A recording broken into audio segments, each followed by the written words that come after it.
Photo का plastic निकाल देना। हाँ प्लास्टिक अंतर्गत जैसा कि साल में 2 बार हम भारतवर्ष के किसी विशिष्ट व्यक्ति का सम्मान करते हैं। सम्मान को कड़ी में आज हमारे बीच में आए हैं पूना से श्री सातपुर की अशोक सावकर जी। मैं उनका आग्रह करता हूँ आप उनको डेस्क पर आइएगा। आर्यन स्वागत करेंगे।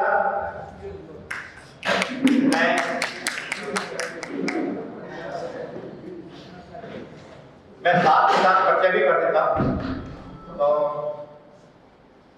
वीर सावरकर जी, जैसा कि आप सभी लोग जानते हैं, इन्होंने देश की आजादी में बहुत बड़ा इनका योगदान रहा है। योगदान क्या रहा है? आजादी इन्होंने दिलवाई है और पूरा जीवन इनको टॉर्चर किया गया।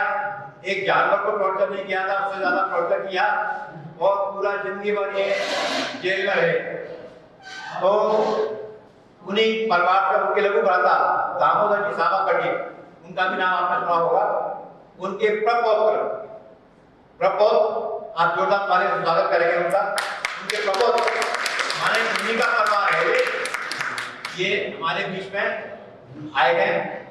इनका कटक में जगन्नाथ प्रभु की महाप्रभु की धरती पर मां चंडी के शहर में इनका बहुत बहुत स्वागत है। पूना के रहने वाले हैं। इनका एक प्रोग्राम चल रहा है, हर घर सावरकर समिति सदस्य। हर घर में सावरकर समिति का एक सदस्य होना चाहिए, ऐसा इनका एक आंदोलन या प्रोग्राम चल रहा है। उसको ये लोग चला रहे हैं, समिति सदस्य है। एक व्याख्याता है ये और महाराष्ट्र में करीब 30 जगह के इस तरह प्रोग्राम हो चुके, भाषण हो चुके हैं 30 जगह। कर्नाटक में 7 जगह हो चुके हैं, इंदौर में 1 जगह, सूरत में 1 जगह और आज उड़ीसा की धरती में इनका पहला भाषण होगा। इनके भाषण लोग बड़े जो वीर सावरकर के जो राष्ट्रभक्त लोग हैं, राष्ट्रप्रेमी हैं, बड़े प्रेम से सुनते हैं। इसी की श्रृंखला में मैं हमारे अगले जो हमारे अतिथि आए हैं, अगले अतिथि आए हैं उनको मैं स्टेज पर बुलाऊंगा। आप हैं श्री गोविंद गठरिया जी, जो श्री सावरकर फाउंडेशन के पूर्व अध्यक्ष, कलकत्ता हाई कोर्ट के एडवोकेट श्री जयके गठरिया जी के पुत्र हैं। वर्तमान में आप सुप्रीम कोर्ट ऑफ इंडिया नई दिल्ली में प्रैक्टिस करते हैं। हम उनका बहुत स्वागत करते हैं। श्री गोविंद गठरिया। मैं हमारी संस्था के हमारे बीच में अनिधि जी कहाँ? अनिधि जी आए थे, मैंने देखे कहाँ गए? अनिधि जी को ऐसे वो इंडिया लेवल के ही है, उनको इतिहास में पुरानी हमारी धरोहर में बहुत खुशी है। और हमारे उड़ीसा में सभी जानते हैं ये किसी पहचान के मोहताज नहीं है और इसका स्वागत किया जाए। अनिल देवी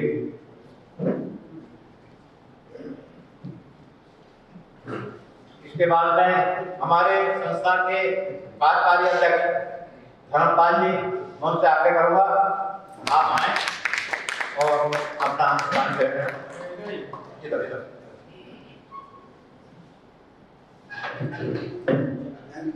ये 30 साल के युवा हैं, इनकी एनर्जी देखने लायक है। ये एक दिन पहले आ गए, सारे काम का मॉनिटरिंग देखभाल करने में लगे हुए हैं और इस संस्था के जितने भी प्रोग्राम होते हैं ये बढ़ चढ़ के हिस्सा लेते हैं। ये इस संस्था के एक पिलर है।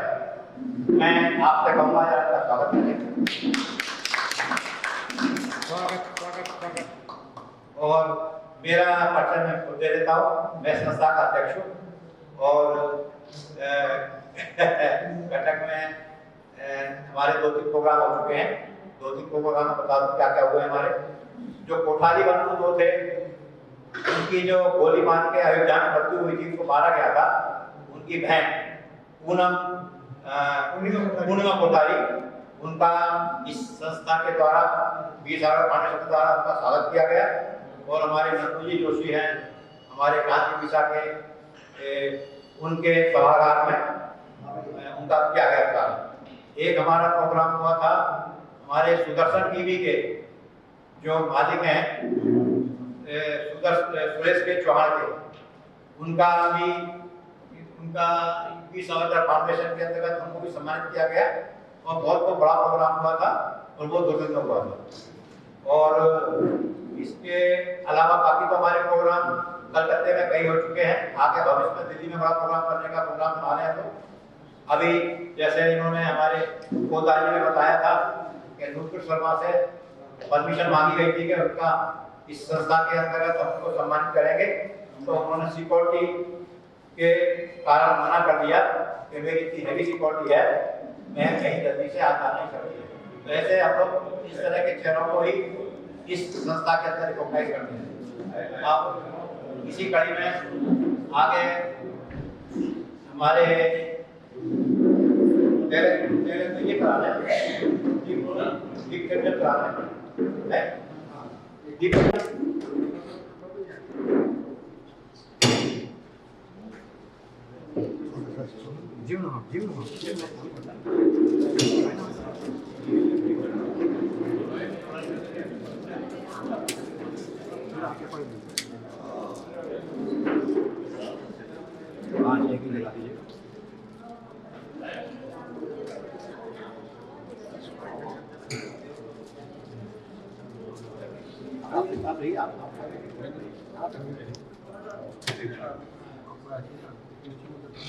आपका हो गया? आपका हुआ?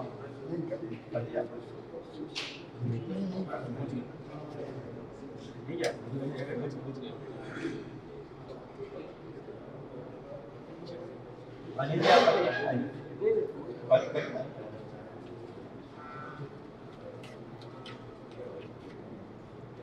अनिल जी नहीं मेरा करते हुए मैं प्रस्तुतकर्ता डॉक्टर प्रोफेसर जैसा कि हमारे यहाँ सनातन धर्म परंपरा है, हम लोग हमारे अतिथि का स्वागत करते हैं। तो स्वागत की कड़ी में मैं सबसे पहले हमारे जो साबरमती आए हुए पूना से उनका स्वागत करवाऊंगा। तो एक हमारे ये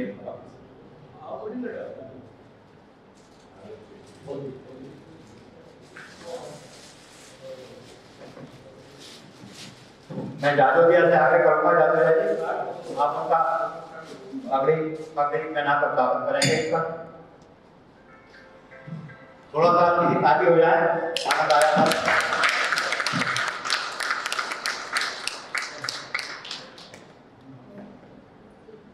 मैं हमारे बीच में पुरुषोत्तम भाई आपसे अनुरोध करूंगा, आप आए कृपया माल्यार्पण करके हमारे साबरमती का उसी परिवार के हैं, बहुत गर्व है हमारे बीच में इनका साबरमती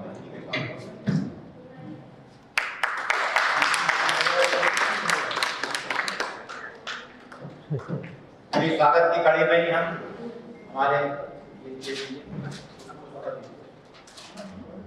स्वागत की कड़ी में ही हम हमारे पोदारी को बोलेंगे। एक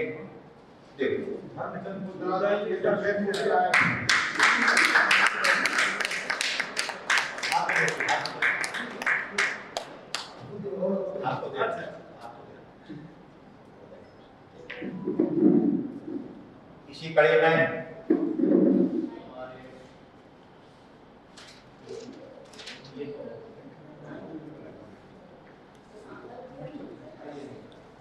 हमारा जैसे जो भी हमारे जिनको हम सम्मानित करते हैं उनको हम एक ये मोमेंटो या सीट जो भी है देते हैं। तो उसी कड़ी में ये हमारे जमशेदपुर से बच्चे आई है, ये हमारे कार्यकारी अध्यक्ष जमशेदपुर से हैं, ये कुछ कहेंगे वही प्रदान। वीर सावरकर फाउंडेशन यह संस्था भाई श्याम सुंदर पोद्दार जी के द्वारा स्थापित की गई, मैं उनको बधाई देता हूँ। और यह संस्था भारत विभाजन नरसंग्राम में मारे गए करोड़ों निरीह हिंदुओं को समर्पित है। और आज नेताजी सुभाष चंद्र बोस सम्मान हम लोग माननीय श्री सात्विकी अशोक सावरकर जी को प्रदान कर रहे हैं।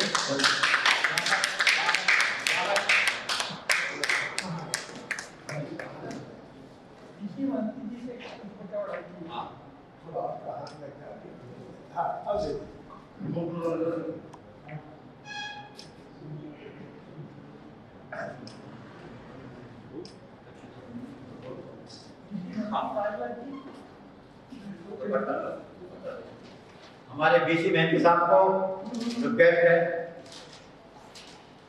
बीसी मेहंदी साहब आइए, आप उनका थोड़ा सा सम्मान करेंगे।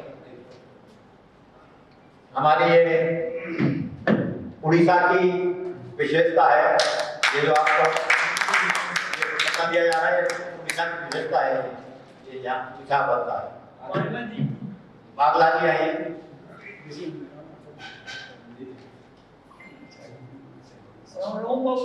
आप सम्मान करेंगे ओम बाबू आइए।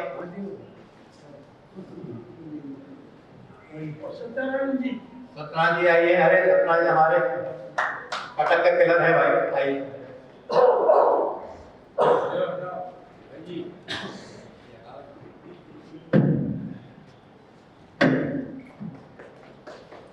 थोड़ा तालियां हो जाए। हमारे उड़ीसा हाई कोर्ट में हमारे वरिष्ठ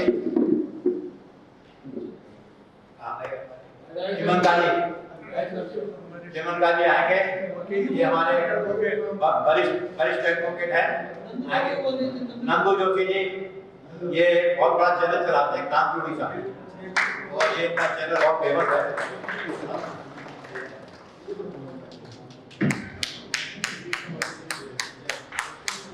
ये बहुत बड़े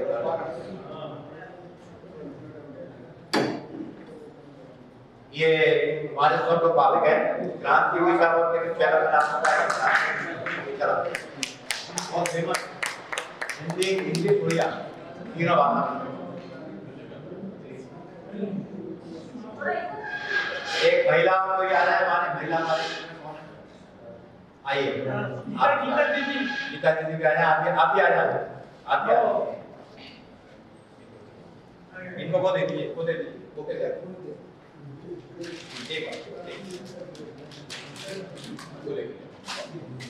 ये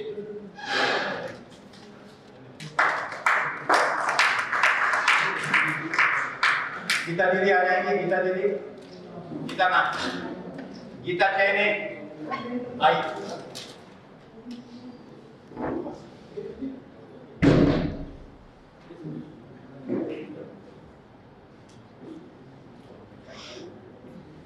आपकी संस्था से बुलाऊं?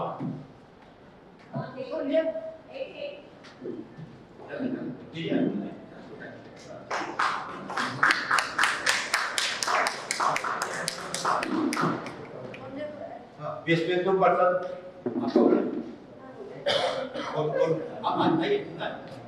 फोटो कराओगे?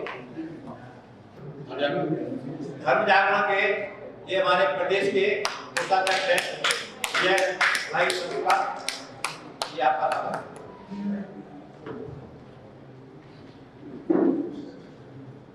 हमारे संघ के बहुत वरिष्ठ प्रचारक हैं विनय भाई, ये धर्म जागरण का 4 प्रांतों का काम देख रहे हैं, बंगाल, बिहार, आसाम, उड़ीसा और अंडमान निकोबार, लक्षद्वीप का 4 प्रांतों का देख रहे हैं। ये वरिष्ठ प्रचारक है।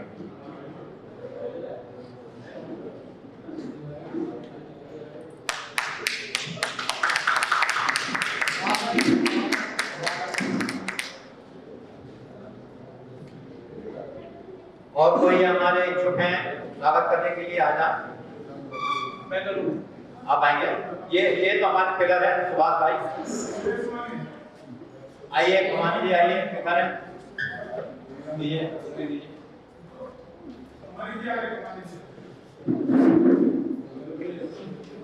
आज इस भारत की भूमि पे स्वागत ये संस्था के हमारे पिलर है।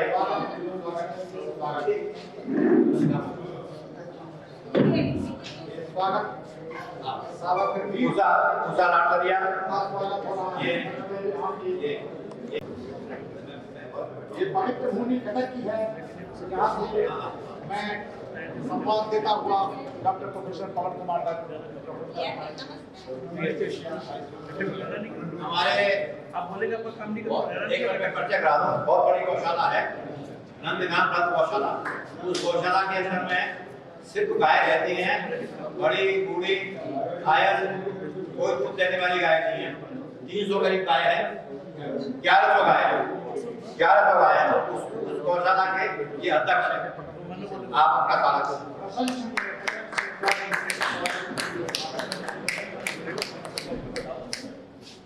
हमारे हमारे सुरेश भाई, ये हमारे बहुत ही बड़े, ये अपने आप बहुत काम बहुत करते हैं लेकिन सेवक दिखते हैं। और हमारे यूपीएमएस हमारी बहुत बड़ी संस्था है, उसमें हाईएस्ट सदस्य है उसके ये पहले ये थे मारवाड़ी मित्र परिषद सीडी है। ये सब सेवा में लगे।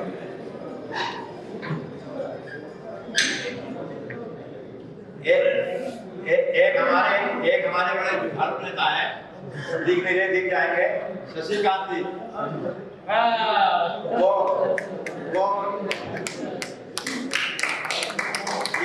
ये जस्टिस के लिए लड़ाई करते हैं, बहुत जुझारू है, निडर, किसी से नहीं डरते। आइए आप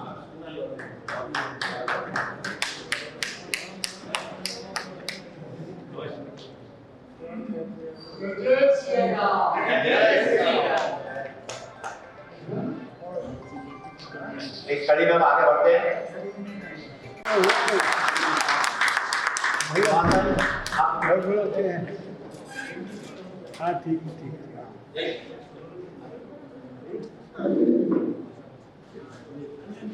ये करें। और अनिल जी का स्वागत करें।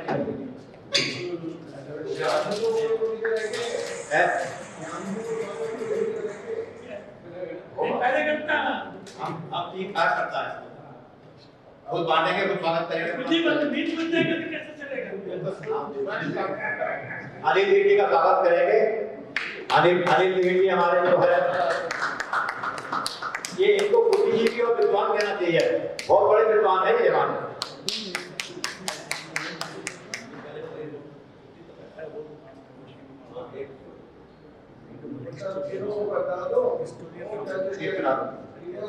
आप करते कर लेंगे आप।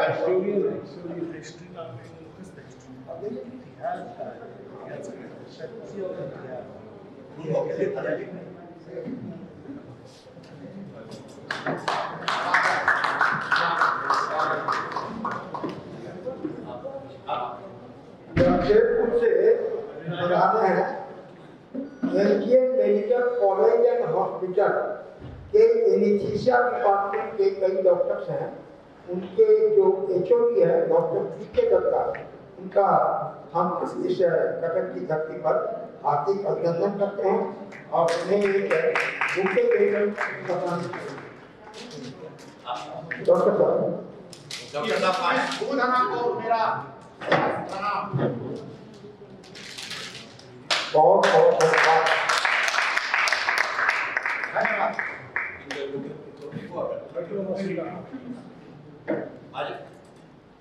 उनको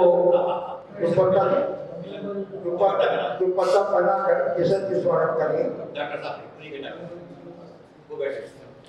हरे कृष्ण हरे कृष्ण हरे कृष्ण हरे कृष्ण हरे कृष्ण। धन्यवाद। Thank you ma'am.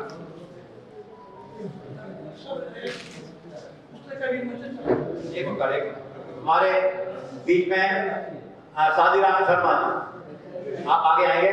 बहुत वरिष्ठ एडवोकेट है, वरिष्ठ हमारे कार्यकर्ता है, विश्व हिंदू परिषद के, आरएसएस के सभी संस्थाओं में काम करते हैं और बहुत वरिष्ठ है, बहुत ही वरिष्ठ है। इनके चेले पूरे कटक में भर्ती हैं सब। इनका स्वागत किया जाएगा। नहीं आपका स्वागत नहीं, आपका ये आप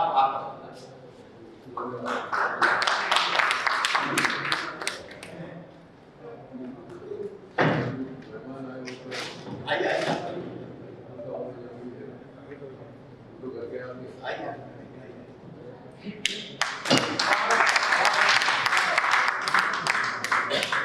ये मोदी जी, किशन मोदी आ जाएंगे।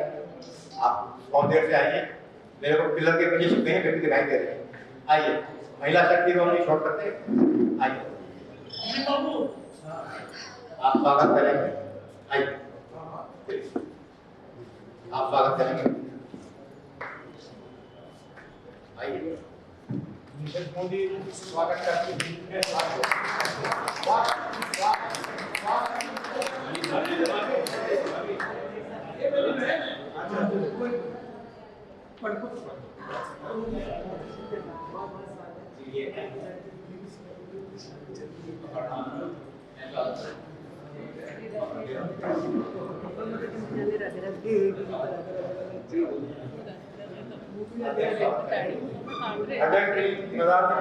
स्वागत करेंगे जोर जोर से तालियां।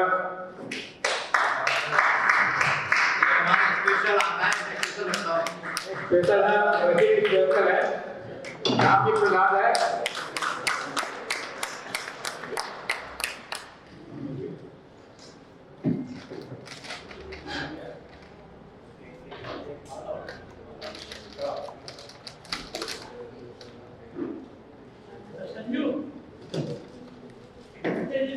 एक माला माल्यार्पण करेंगे, उनकी पॉकेट में थी और रह गई थी। धन्यवाद। क्या बोले, क्या बोले? संजय जी आइए। अरे आइए भाई साहब, ये गौ सेवा कैसा यह है अपना गौ सेवा है।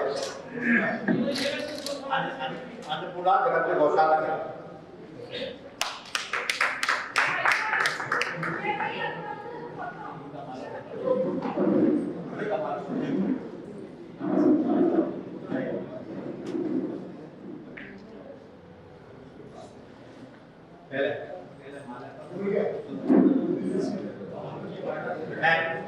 हमारे स्वागत की कड़ी में ख्याल से यहाँ काम कर दी जाए। हमारे कुछ विशेष लोग हैं, उनका स्वागत हमारे मुख्य अतिथि से हम लोग करवाएंगे, दूसरे बात करवाएंगे। अभी हम एक ये कर देंगे, जो भैया जी एक कर देंगे।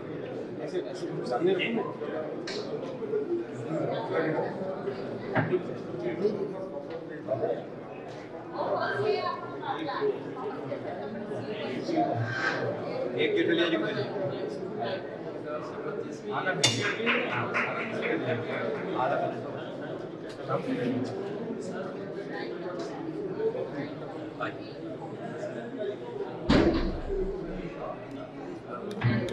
ये हमारे और जो भी वक्ता है वो कम से कम समय में और ज्यादा से ज्यादा कागज पे सागर करेंगे तो ज्यादा अच्छा रहेगा।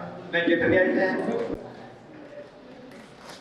आज कटक की इस धरती पर पहुंच करके नेताजी सुभाष चंद्र बोस के जन्म स्थान पे पहुंच करके आप सब लोगों से मिल करके मेरा सपना, बहुत दिनों पुराना जो एक सपना था मेरी आंखों में, वो आज पूरा हुआ है। आप सबसे मिल करके मैं अत्यंत प्रसन्न हूँ और आप सबका अभिनंदन एवं स्वागत करता हूँ। मंच के ऊपर में मेरे पीछे दो चित्र लगे हुए हैं, और दोनों चित्र जो है वो इस बात का कृपया समझ रखिए। अच्छा जरा शांत रहेंगे, कृपया कृपया शांत रहेंगे। तो बैठ जाएंगे, बैठ जाइए आप। कृपया शांत रहेंगे। मंच पे लगे हुए दोनों ही मित्र जो है त्याग और सेवा की प्रतिमूर्ति है। हम सब लोगों को इस बात का ध्यान रखना चाहिए कि सेवा और त्याग के द्वारा ही भगवान राम जो है, एक राजा राम जो है, राजा बहुत हुए परंतु एक राजा राम जो है भगवान राम बन पाए। मैं थोड़ा सा एक श्लोक के द्वारा भगवान की मंगल कामना प्रकट करता हूँ। बंसी हो चित्रकरां मणिलाभार पीतांबरा तरुणबिंबफलाधरवस्ता कुंदेन्दु सुंदरमुखारविन्दनेत्रा कृष्णात् परं किमपि तत्त्वमहं न जाने। भगवान श्री कृष्ण को छोड़ करके किसी अन्य तत्व को मैं नहीं जानता हूँ। हम सब लोगों ने गीता पढ़ी है। गीता प्रेय और प्रेय नहीं है, गेय भी है। यही कुल के लोग हैं, दोनों आपस में लड़ रहे हैं। क्या लड़ना उचित होगा? ये गीता, ये महाभारत हर किसी के मन में चल रहा है, हर किसी के जीवन में भी चल रहा है। सावरकर जी का एक लक्ष्य ये भी था कि प्रत्येक हिंदू जो है वो शस्त्र विहीन क्यों है। जहां शस्त्र बल नहीं शास्त्र पछताते और रोते हैं। जहां शस्त्र बल नहीं शास्त्र पछताते और रोते हैं। ऋषियों को भी सिद्धि तब से तभी मिलती है। ऋषियों को भी सिद्धि तब से तभी मिलती है जब पहरे पर स्वयं धनुधर राम खड़े होते हैं। जब पहरे पर स्वयं धनुधर राम खड़े होते हैं। प्राणों पर इतनी ममता और स्वतंत्रता का सौदा, प्राणों पर इतनी ममता और स्वतंत्रता का सौदा, बिना तेल के दीप जलाने का है कठिन मसौदा। बिना तेल के दीप जलाने का है कठिन मसौदा। आंसू बिसराते बीतेगी जलती जीवन घड़ियां बिना जलाए दीप नहीं टूटेगी मां की कड़ियां। बिना चढ़ाए शीश नहीं टूटेगी मां की कड़ियां। दुनिया में जीने का सबसे सुंदर मधुर तकाजा, दुनिया में जीने का सबसे सुंदर मधुर तकाजा। ए शहीद उठने दे अपना फूलों भरा जनाजा। ए शहीद उठने दे अपना फूलों भरा जनाजा। स्वतंत्र वीर सावरकर अद्वितीय थे, अग्रणी थे, एकमात्र ऐसे व्यक्ति थे जिसका post international court of justice में चलाया गया था। एकमात्र ऐसे स्वतंत्रता सेनानी थे जिनके ऊपर एक नहीं दो आजीवन कारावास की सजा दी गई थी। आजीवन कारावास की सजा पाने वाले अंडमान में जो सिल्वर जेल में बंद थे, वो वे जेल जाकर के सब अपनी क्या जेल को मैंने प्रणाम किया है, जेल को देखा है मैंने। कितना गरीब परिस्थितियों में वो रह रहे थे, नारकीय जीवन जी रहे थे। और बहुत से जो सहन नहीं कर पाते थे, आत्महत्या करने के मजबूर हो गए थे। सभी इनका स्वागत कर रहे हैं। दूसरे लोगों ने पूछा उनसे कि तुमको दो आजीवन कारावास है, समारोह स्थल कैसे निभाओगे? क्या नाम दिया था सावरकर जी ने? कितने हंसते हुए बोले, झारखंड। अरे तुम क्या समझते हो कि अंग्रेजों की सरकार कितने दिन रहेगी? ज्यादा दिन रहने वाली नहीं है। और कटक के अध्यक्ष हमारे यहाँ सिर्फ इस जन्म की नहीं अगले जन्म की बात भी कही गई है। जिन्होंने हमारे यहाँ वो भी शामिल है। संस्कारों की बात कही गई है और आज संस्कारों का अभाव हो रहा है समाज में। बाबूजी के जाने के बाद में मैंने कुछ भंडर को उठता है, प्रचार को पढ़ा है, कुछ है। दुर्भाग्य की बात यह है कि हमारे कथावाचक जितने भी लोग हैं ना, तो लड़ी हटाई कढ़ाई मार करके और रटा हटाई दक्षिणा बटोर करके और चले जाते हैं। नवीन अध्ययन का भाव है। मैं जरा सा आपका 5 मिनट का समय घर देना चाहता हूँ। प्रथम संस्कार, गर्भाधान संस्कार में बोलूंगा मैं आज थोड़ा सा, बहुत ही क्लिष्ट विषय है, समझ में नहीं आएगा आपको। आज समझाने की बात करता हूं मैं आप कि संत हमको का समझ में आएगा। गुरु संस्कृत में लिखा गया है। हुआ ये कि मेरे परिवार में मेरी बड़ी बेटी का विवाह हो गया, छोटी वाली बेटी भी अब मेरी बड़ी हो गई, और पापा पापा अब हम मिलन तो हो गया है, छोटे छोटे कपड़े पहनना तो सर साहब भाषा का इस्तेमाल करना शुरू कर दिया उसने घर में। और जब बोले तो क्या करती है, कैसे बोलती हो पापा कौन नहीं और मिलन हो गया। अच्छा भैया ठीक है भाई, दो तीन चार बार सुना मैंने उसकी बातें। फिर मैंने एक दिन उसकी मम्मी को बुलाया और वो भी बैठी, उसकी मम्मी और हम भी बैठे साथ में। तो बेटा अब हम तुम्हें भी एडल्ट है, तुम भी एडल्ट है, चल मैं तुमसे एक सवाल पूछता हूँ, मैं एक सवाल का जवाब दे दूँ। बता, माता के गर्भ में जब बालक आता है सबसे पहले कौन सा पार्ट ऑफ द बॉडी बनता है? किस part of the body first किसी वो होके बना पता और जवाब दे। उसने कहा कि अरे पापा मेरे को चार ऑप्शन दीजिए और मैंने प्रॉपर्टी की तरह तो चार ऑप्शन में एक ऑप्शन बताऊंगी मैं आपको। मैंने कहा हाथ, पाँव, माथा और पेट। तो बच्चों की जो मम्मी थी उसको भी मैंने तीन तीन बच्चे चले, इस सवाल का जवाब तो मेरे को ही नहीं मालूम, नहीं बेटियां बताइए। मैंने कहा कि देखो हाथ है ना, हाथ भी बनता है पहले, ठीक है ना, सेक्शन जो होता है बच्चे का डॉक्टर लोग वो 2 महीने के बाद ही करके बताता है कि हाँ जो किसी को होगा ना तो बता दे घर में लड़का है लड़की है। माता सबसे पहले बनता है, तो देखो आवाज आ रही है क्या पता होगा, और हाथ जो है वो बाद में बनता है। तो भाग्यम धर्म सर्वत्र न पुरुषम न पुरुषार्थम। अगली बातें मैं अपने लोग बात करें। धन्यवाद। विशिष्ट अतिथि सुप्रीम कोर्ट के वरिष्ठ वकील। हमारे पास में बहुत ज्ञानी लोग हैं, ज्ञान का भंडार पड़ा हुआ है, लेकिन हमारे पास में समय की एक सीमा है, तो मैं क्षमा चाहूंगा कि तैयारी से तो बहुत बोलते हैं, बहुत ज्ञानी बातें हैं क्योंकि और भी होता है हमारे। और मैं अभी अनुरोध करूंगा हमारे धर्मचंद जी से, ये हमारे पार्टी प्रेसिडेंट है इसके, ये थोड़ा सा संस्था के विषय में आपको पूरी जानकारी देंगे। जी धन्यवाद। मंच पर आसीन हमारे सभी वक्तव्य विशेषकर श्री सात्यकी सावरकर जी, मैं वीर सावरकर फाउंडेशन के बारे में आपको जानकारी देना चाहूँगा कि इस संस्था का निर्माण सन 2010 में किया गया था और 14 वर्ष पूर्ण होने को है। और हम लोगों ने सबसे पहले वीर सावरकर सम्मान डॉक्टर हरिंद्र श्रीवास्तव जो गुरुग्राम के रहने वाले हैं उनको दिया था, और उसके बाद डॉक्टर जॉन जेकब जो कि नेताजी सुभाष चंद्र बोस की पर्सनल सिक्योरिटी के इंचार्ज एवं आईएनए की इंटेलिजेंस ब्यूरो के चीफ थे, उनको प्रदान किया गया। और बाद के काल में धर्मेंद्र देव जी महाराज और माखन प्रोफेसर बलराम बधौ को भी हम लोगों ने नई दिल्ली में एक बड़ा आयोजन करके और उनकी अस्वस्थता के कारण बाद में उनके निवास पर जाकर वीर सावरकर सम्मान, मतलब इस प्रकार से कई प्रत्येक वर्ष लगभग हम देते आए हैं और आज यह 14 वर्ष हो रहे हैं।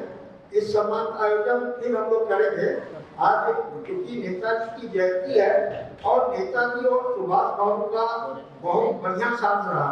सुभाष बाबू नेताजी सुभाष बाबू वीर सावरकर की प्रेरणा से ही बहुत बड़े काम को कर पाए और इसी प्रकार हम सब ने स्वतंत्रता प्राप्त की।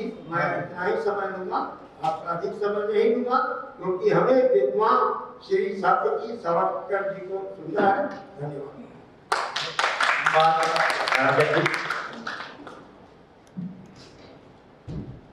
ये समय की कीमत जानते हैं और इससे मालूम पड़ता है कितने विद्वान हैं। मैं आगे अनुरोध करूंगा अनिल देव जी से, आप सागर में सागर थोड़े में ज्यादा बता दें।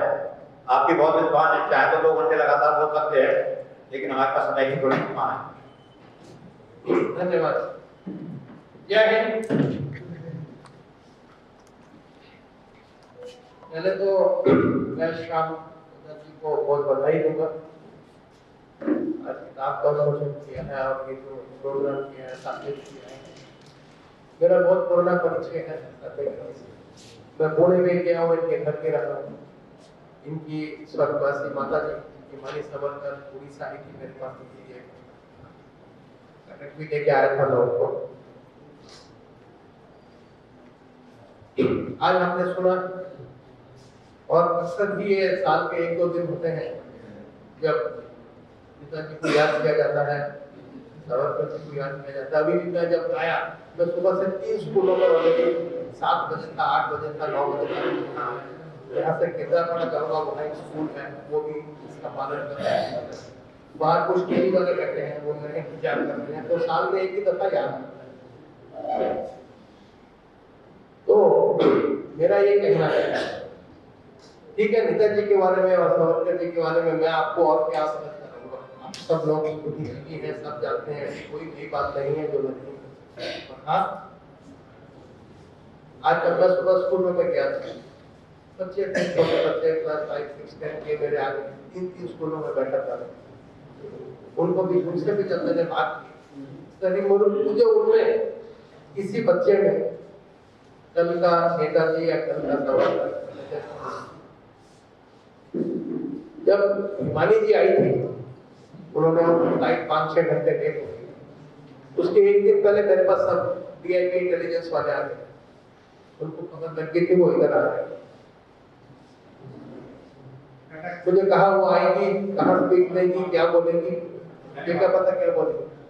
कोई गांधी मतलब ये देंगी, कुछ गांधी जी के बारे में बोलेगी, ऐसा तो कुछ नहीं। नहीं, हमको इंफॉर्मेशन चाहिए, हम सिक्योरिटी देंगे, बना हमें सिक्योरिटी की जरूरत नहीं। तो मैंने हिमानी जी से एयरपोर्ट में ही बोला कि ऐसे ऐसे हैं। तो फिर हमने अगले दिन क्या किया, सुबह 6 बजे सबसे पहले हिमानी जी को कटक आए, नेताजी के स्टैचू के माले अर्पण किए और गांधी जी के भी स्टैचू के माले अर्पण की, गोपबंधु जी की भी की। फिर ही वो DIP वालों को, इंटेलिजेंस वालों को हुआ, बोले नहीं वो क्या बोलेंगे। मैंने ये खौफ आज भी 75 साल की आजादी के बाद हम रोज गड़े पड़ते उठाते हैं। सावरकर जी ने क्या कहा था, वो चिट्ठी लिखी नेताजी, ख्याल हो गए, ये सब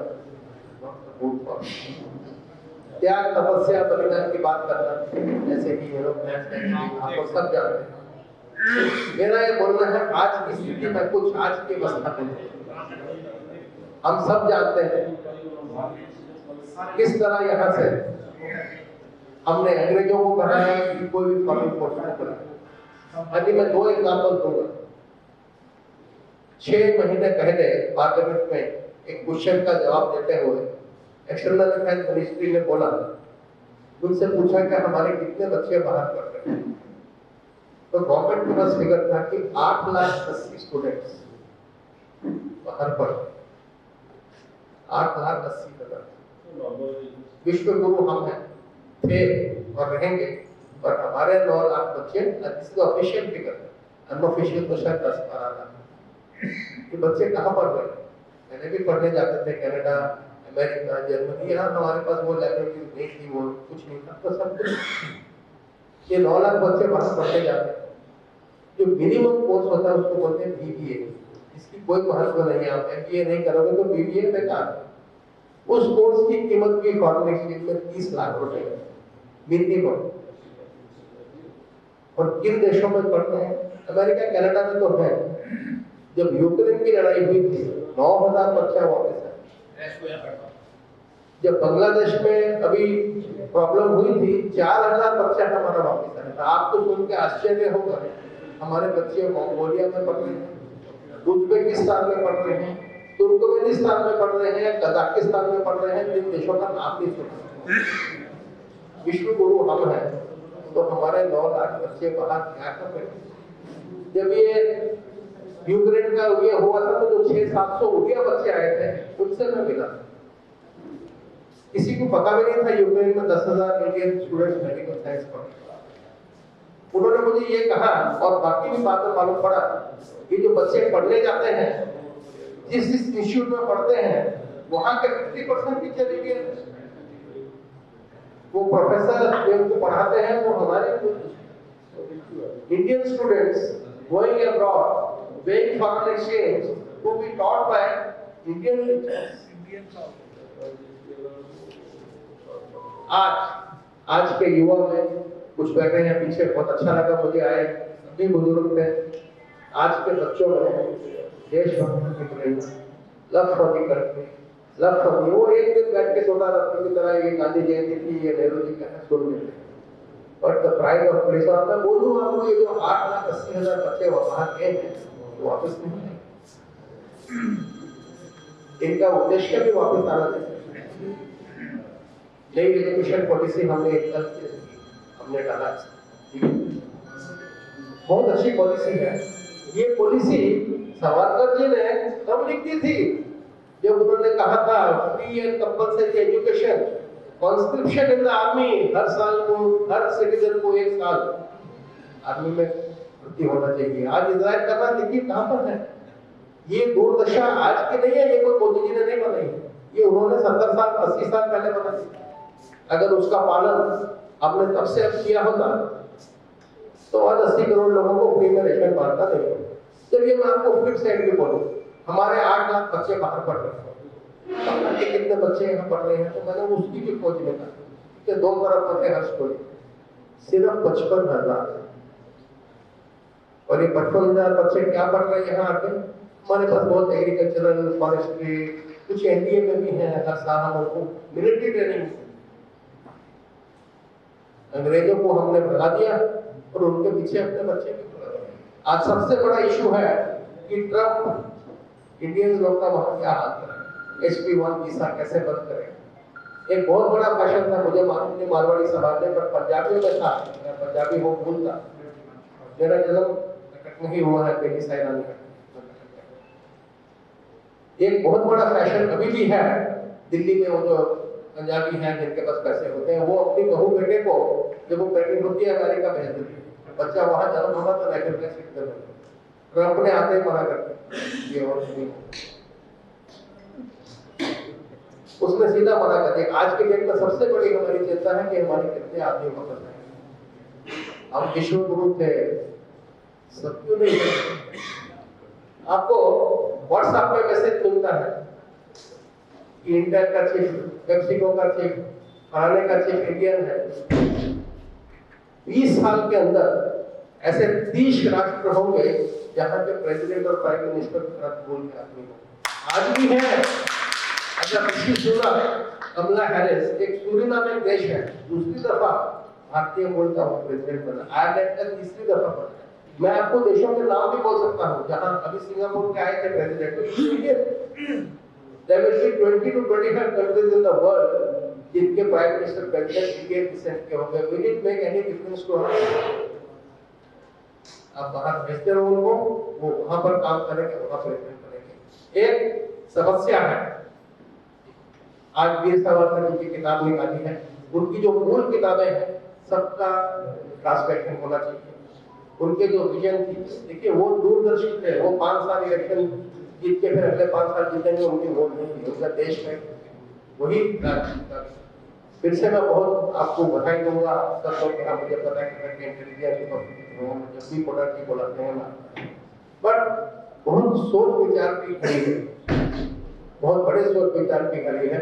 और बहुत जरूरी है कि नेताजी और सावरकर और भी जितने हमारे, मैं ये नहीं जानता, हर साल का गवर्नमेंट को चिट्ठी लिखता हूँ कि 660 कुड़ियों का नाम मैंने दिया है उनको जो शहीद हुए थे, आप उनके लिए एक स्तंभ बनाओ, उनका नाम लिखो। अंग्रेजों ने इंडिया गेट में 1,75,000 इंडियन सामान निकाले, मर गए थे, हम खुद ही नहीं कर सकते। मेरे अनुमान में 3,500 हो गया INA में मिनिमम। जब मैं अपनी खोज से 670 के नाम ला सकता हूँ, अगर सरकार चाहेगी तो और सब के सब। धन्यवाद, आपने मुझे सुना।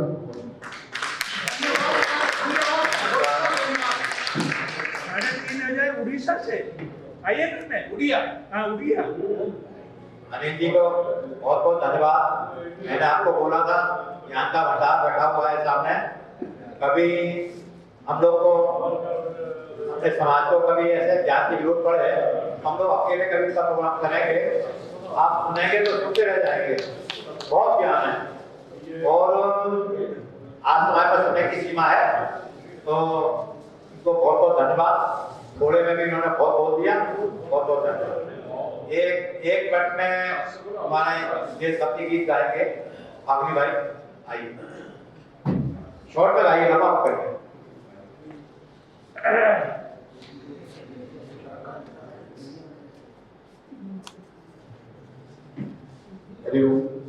बोलो भारत माता की जय, भारत माता की जय। वीर सावरकर अमर रहे, वीर सावरकर अमर रहे, सुभाष बोस अमर रहे, सुभाष बोस अमर रहे। मतदासी अतिथियों और उपस्थित मेरे सब देशभक्ति भाइयों बहनों, विशेष करके प्रहलाद को संसद प्रणाम करता हूँ। ऐसे चरित्रों को हमारे सामने रखते हैं जो अगली पीढ़ी को दिग्दर्शन दे सकते हैं। ये जो गीत है देश के सुपुत्रों के लिए समर्पित है। सच्चा वीर बना दे माँ, सच्चा वीर बना दे माँ, सच्चा वीर बना दे माँ, सच्चा वीर बना दे माँ। अर्जुन जैसे शक्ति दे दे, दुर्बल जैसे भक्ति दे दे। अर्जुन जैसे शक्ति दे दे, दुर्बल जैसे भक्ति दे दे। गीता ज्ञान सिखला दे माँ, सच्चा वीर बना दे माँ, सच्चा वीर बना दे माँ, सच्चा वीर बना दे माँ। गोविंद जैसे त्यागी बना दे, गुरु गोविंद सिंह, गोविंद जैसे त्यागी बना दे, बंदा भी बैरागी बना दे। गोविंद जैसे त्यागी बना दे, बंदा भी बैरागी बना दे। हक तलवार पकड़ा दे माँ, सच्चा वीर बना दे माँ, सच्चा वीर बना दे माँ, सच्चा वीर बना दे माँ। सावरकर जैसे वीर बना दे, भगत सिंह की राह बता दे। सावरकर जैसे वीर बना दे, भगत सिंह की राह बता दे। अपने पम पकड़ा दे माँ, सच्चा वीर बना दे माँ, सच्चा वीर बना दे माँ, सच्चा वीर बना दे माँ। सुभाष चंद्र की राह बता दे, भगत सिंह की राह बता दे। अपने पम पकड़ा दे माँ, सच्चा वीर बना दे माँ, सच्चा वीर बना दे माँ, सच्चा वीर बना दे माँ। केशव जैसे शक्ति दे दे, माधव जैसे भक्ति दे दे। केशव जैसे शक्ति दे दे, माधव जैसे भक्ति दे दे। जगमंत्र सिखला दे माँ, सच्चा वीर बना दे माँ, सच्चा वीर बना दे माँ, सच्चा वीर बना दे माँ। भारत माता की जय। धन्यवाद। एक प्रोग्राम चलता रहता है, उसमें अगर जोश न भरा जाए तो मजा नहीं आता। इन्होंने नारे लगवा दिए, जोश भर गया, देशभक्ति के नारे लगा दिए, देशभक्ति का गीत गा दिया। बहुत बहुत धन्यवाद। अब मैं अगली कड़ी में हमारे श्याम पोद्दार जो इस संस्था के संस्थापक हैं और बड़े थोड़ा सा तबियत खराब है, बहुत जोशीले हैं, क्या करता हूँ हर समय इनके मन में लगा रहता है, और मैं अनुरोध करूँगा फिर ये काम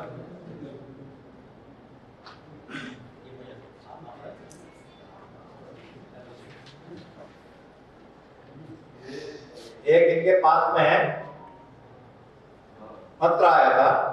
ये पत्र लिखने वाली है लेफ्टिनेंट कर्नल रश्मि सहगल INA थी सुभाष बाबू की से उनकी सहकर्मी उनकी आजादी की क्या बोलना चाहिए, उनकी सेना थी, पूरी फौज थी उनकी, आजाद हिंद फौज। अरे बहुत कहानियां, आजाद हिंद फौज से तो उसकी ये झांसी की रानी में झांसी राजस्थानी रेजिमेंट की थी वो। महिला हाँ, उनका इनके पास में पत्र आया है और पत्र आया है 9/12/2004 इनके नाम से। तो उन्होंने लिखा है कि जो आजादी जो बोल रहे हैं नेहरू परिवार, ये सब नहीं है कि आजादी तो सभी, उन्होंने पेपर भी लिखे हैं पार्लियामेंट को और गवर्नमेंट को उन्होंने सीरियसली बोला है कि नेताजी ने जो किया INA का उससे हमको आजादी मिली है। तो इनके पास नहीं रहता है हमारा। बाकी मैं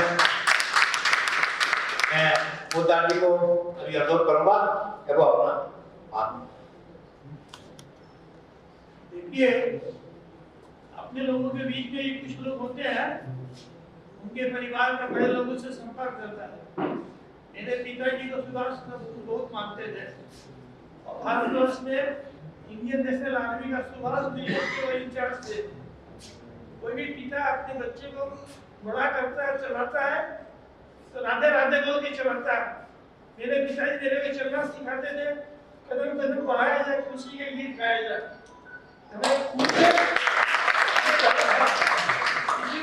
हमें ने मेरे को लिखा कि नेहरू बोलता है कि आजाद हिंद फौज और सुभाष चंद्र बोस देशद्रोही है, तो तुमको इसके लिए काम करना है। तो मैंने समझ लिया, मैं निश्चित करके छोड़ूंगा कि सुभाष चंद्र बोस ने देश को, इसलिए आज 25-30 साल में रिसर्च करके किताब निकालता है, नहीं किया। आज ये मेरे के दलाल, आज हम लोग मेरा सबसे अच्छा सौभाग्य है कटक में आने पर मेरे को बड़े भाई मिल गए प्रधान जी, जिन्होंने मेरे कंधे पर हाथ रख दिए। मेरे में पूरा जोश आ गया जो कंधे में था। मैं आराम नहीं है,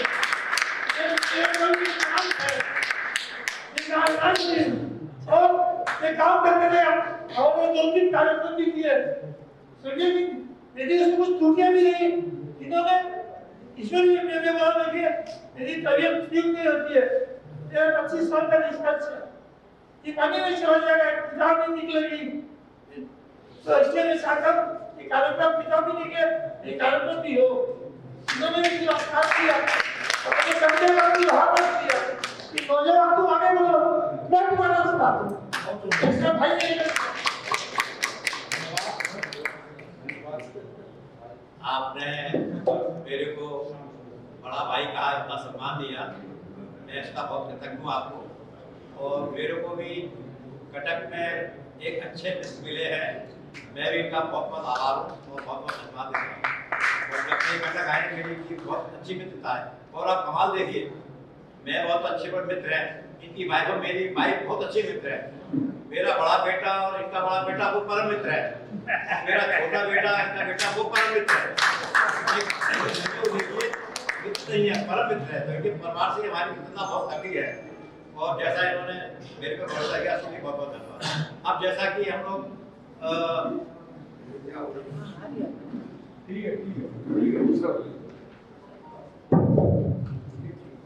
जैसा कि अभी हम लोग बहुत उत्सुकता से बहुत धैर्य रख के बैठे हुए हैं और जिनको हम सुनना चाहते हैं और जिसके परिवार में जितना बड़ा त्याग किया उनको लिए हमने बहुत धैर्य रखा।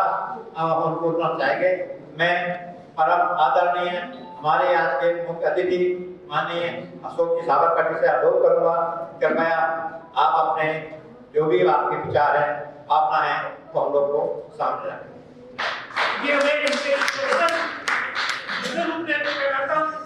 आज हिंदुस्तान की जो हिंदुओं की युवा पीढ़ी है उसकी आकांक्षाओं के प्रतीक है ये।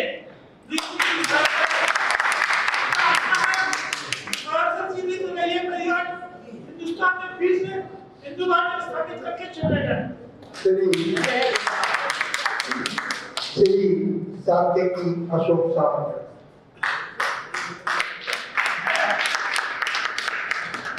बस तालियां जोर से हो जाएगा।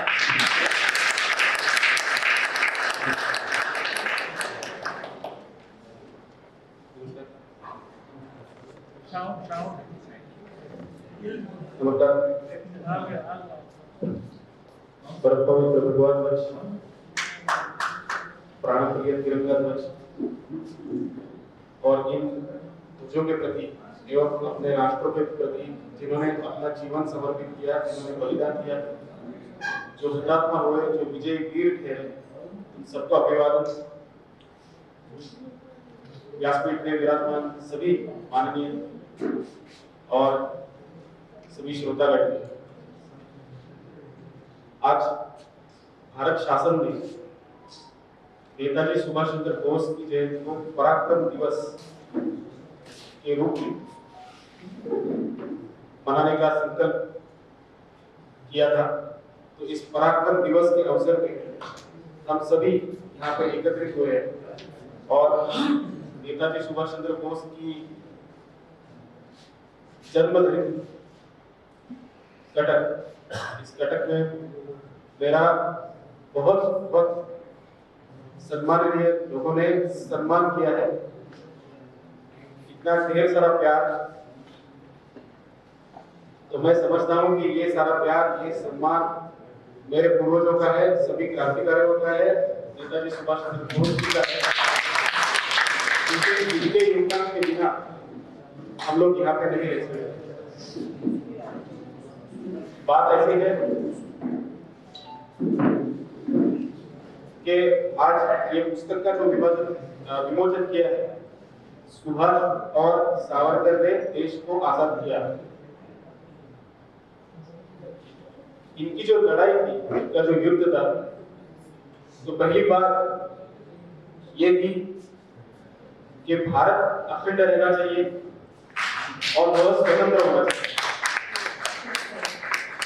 क्योंकि सावरकर जी ने अपने आयु के 15वें साल में जो शपथ ली थी देवी माता के सामने, उनके घर में देवी माता की एक मूर्ति थी, उसके सामने सावरकर जी ने शपथ ली थी कि इस देश का अखंडत्व तथा स्वतंत्रता के लिए मैं सशस्त्र क्रांति का केतु खड़ा करूंगा। सशस्त्र क्रांति का केतु, केतु का अर्थ है ध्वज, सशस्त्र क्रांति का केतु खड़ा करूंगा। और वो शपथ में आगे कहते हैं, वो केतु खड़ा करके मैं शत्रु को मारते मारते मर जाऊं। उन्होंने कभी ये बात नहीं कही कि शत्रु अगर हमारे एक गाल में चाटा मारे तो हम दूसरा गाल आगे करें, या कभी ये बात भी नहीं कही कि हमारी स्वतंत्रता कैसे मिल सकती है कि हम चरखा चलाएंगे। सुभाष बाबू ने क्या कहा, तुम मुझे खून दो, मैं तुम्हें आजादी दूं। ये रक्त सिंचन है। भारत को स्वतंत्रता मिली नहीं, हमने ब्रिटिशों से युद्ध करके छीन ली। और इसके कई सारे प्रमाण। तो नेताजी सुभाष चंद्र बोस और वीर सावरकर, इन दोनों में सशस्त्र क्रांति यह समान धागा था, और देश की अखंडता यह दूसरी समान। सावरकर जी इंग्लैंड में गए, तो इंग्लैंड में जाने से पहले कुछ निकषों की पूर्तता करना आवश्यक था। इंग्लैंड में वो ठहरे थे,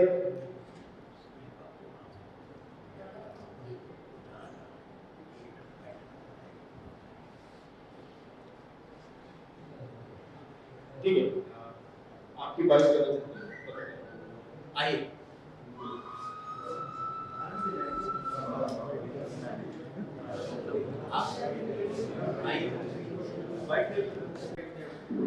ठीक है, आप लोग तो सब पहले से ही बैठे हुए यहाँ पे, तो मीडिया को इनके माध्यम से भी ले सकते हैं रिकॉर्डिंग वगैरह। मेरी बात ये थी कि जो भी सामायिक था, समान था, वीर सावरकर और सुभाष चंद्र बोस जी के विषय में थी। तो जब स्वातंत्र्यवीर सावरकर जी ब्रिटेन जाने का मानस किया उन्होंने, तो उनको एक निकष की पूर्तता करनी पड़ी।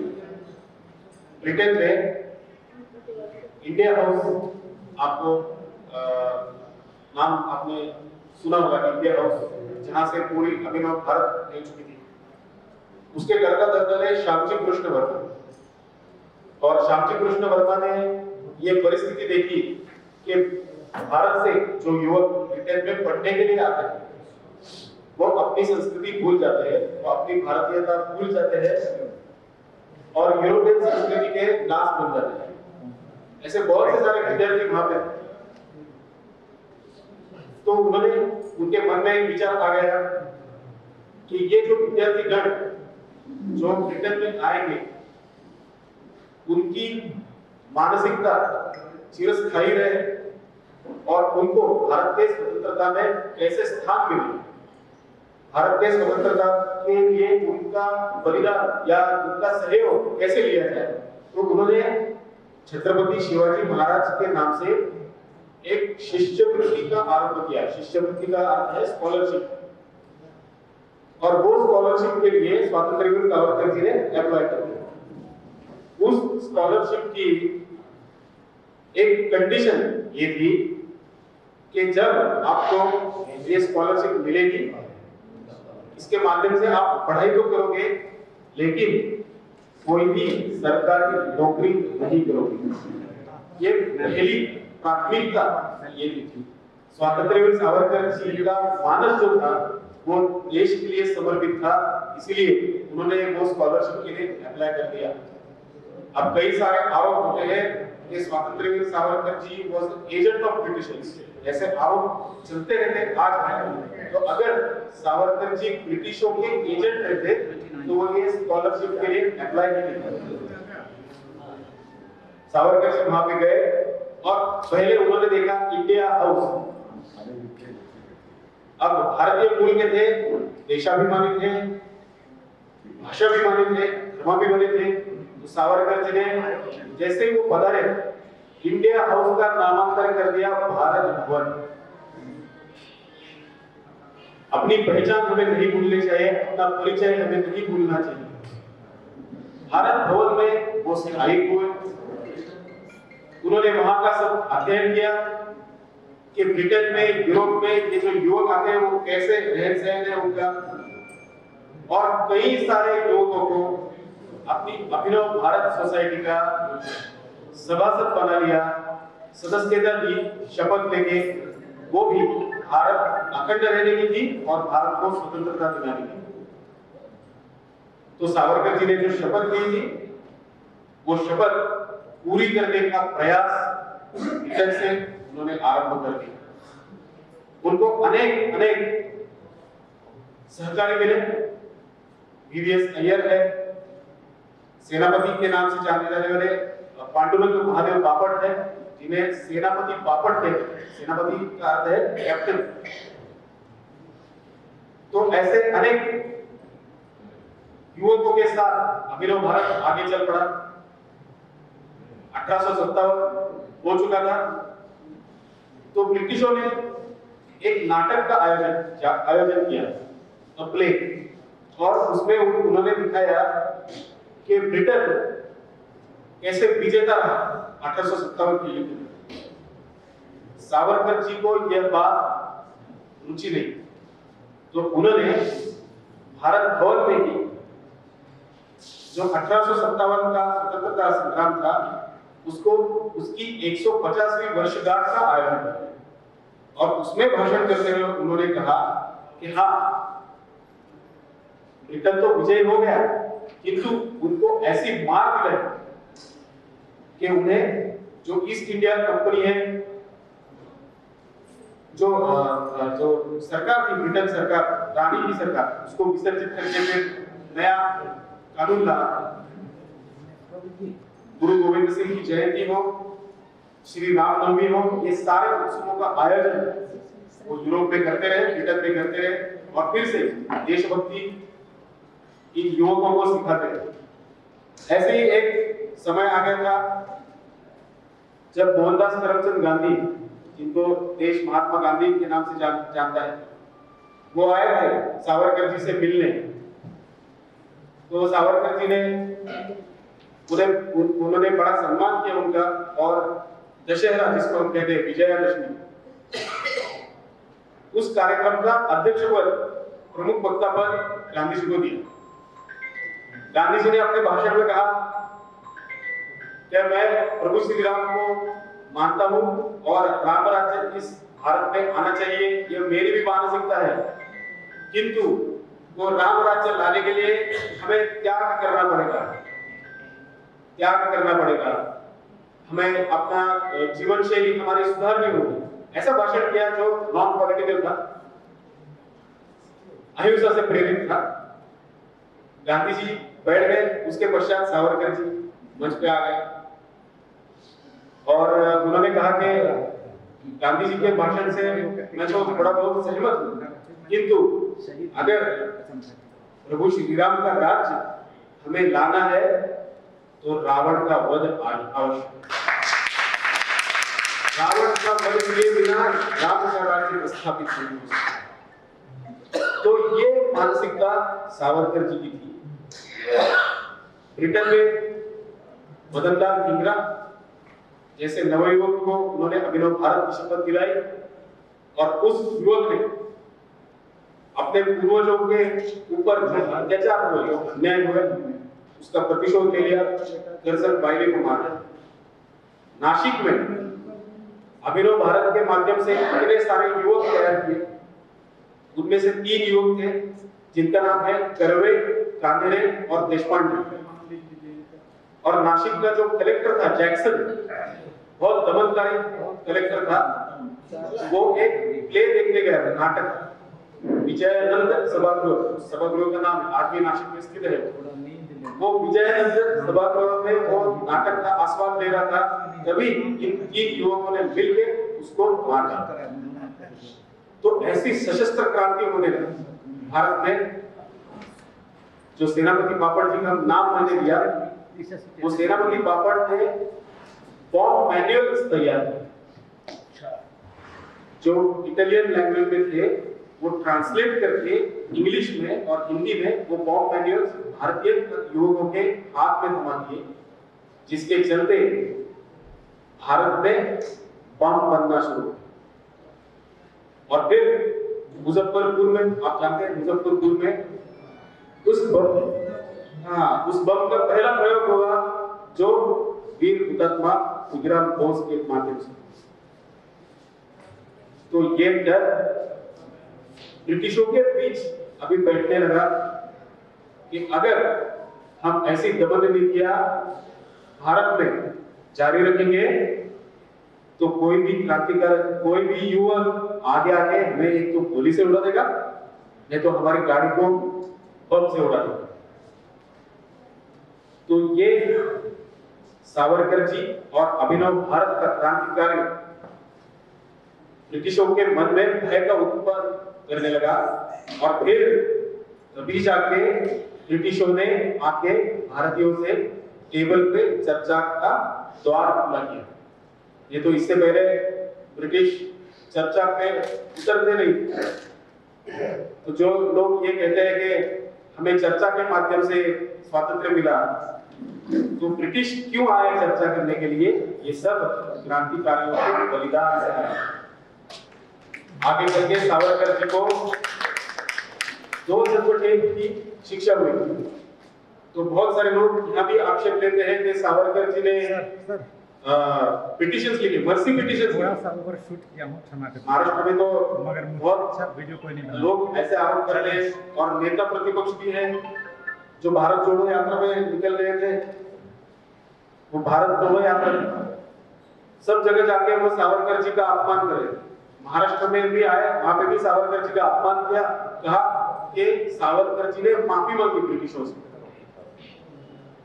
एक कोई लेटर दिखाया उन्होंने, और जब हम लास्ट में लिखते हैं, अंत में लिखते हैं योर्स फेथफुली, तब 100 साल पहले, 125 साल पहले जब लिखते थे, वो पढ़ के सुनाया कि I be merciful to the British government. ऐसा वो लिखने की पद्धति थी, वो लिखने का तरीका, पर लेटर में क्या लिखा है वो पढ़ के नहीं सुने। तो पहली बार जब भी ऐसे आरोप हो जाएंगे तो तो पहली बात यह है कि वो मर्सी पिटिशंस नहीं थे, वो पिटिशंस थे।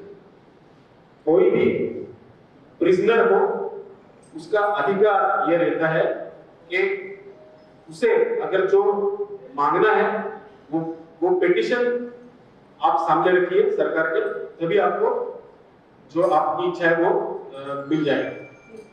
कोई भी सामान्य कैदी हो, सामान्य बंदीवान हो, वो अगर जेल में जाता है, बंदी होता है, अगर उसे घर का करना चाहिए तो भी पिटिशन लिखना है, ये सामान्य पद्धति है।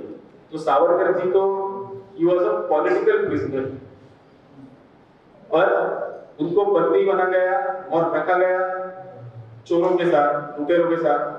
ट्रीटमेंट भी वैसी थी, जो चोरों को दंड था क्या गोली चलाया, तो सावरकर जी से गोली भी चला गया। तो इसके विरोध में सावरकर जी ने पिटिशंस लिखे थे, और पिटिशंस ऐसे भी लिखे थे कि हम लोग क्रांतिकारी हैं,